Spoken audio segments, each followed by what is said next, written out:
Une certaine idée du bonheur selon Jacques-Henri Lartigue. L'entre-deux-guerres, dans une France qui veut oublier les horreurs récentes et se projeter avec espoir vers l'avenir. Surtout dans le milieu du jeune Lartigue. Une grande bourgeoisie où l'argent coule à flot.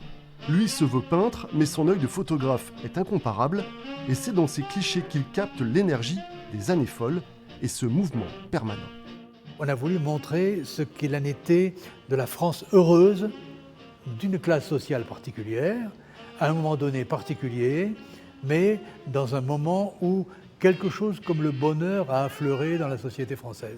Il était celui qui pouvait capter ça, capter un bond de joueur de tennis, Suzanne Lenglen qui a rattrapé une balle, ou un coureur automobile, ou un nageur, ou un plongeur. Cette idée que le monde tout d'un coup était réouvert. Et avec des évolutions techniques que le jeune Jacques-Henri Lartigue teste immédiatement, comme l'autochrome. Quelques-uns sont exceptionnellement présentés dans cette exposition au Parvis de Pau.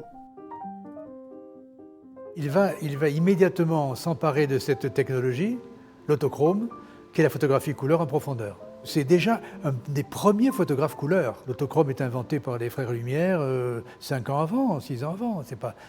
Lui, il est tout jeune quand il a ça. Il a la chance d'avoir un papa qui est au courant de tout et qui a les moyens de lui donner tout. Sa jeunesse est dans un bain d'aisance. Voilà. Et cette aisance qu'il a, il s'en sert pour le regard qu'il porte sur le monde.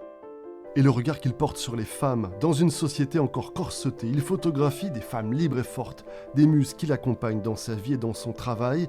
Il traverse cet entre-deux-guerres avec légèreté et un talent fou, celui d'un œil absolu. C'est d'ailleurs le titre de cette exposition consacrée à Jacques-Henri Lartigue.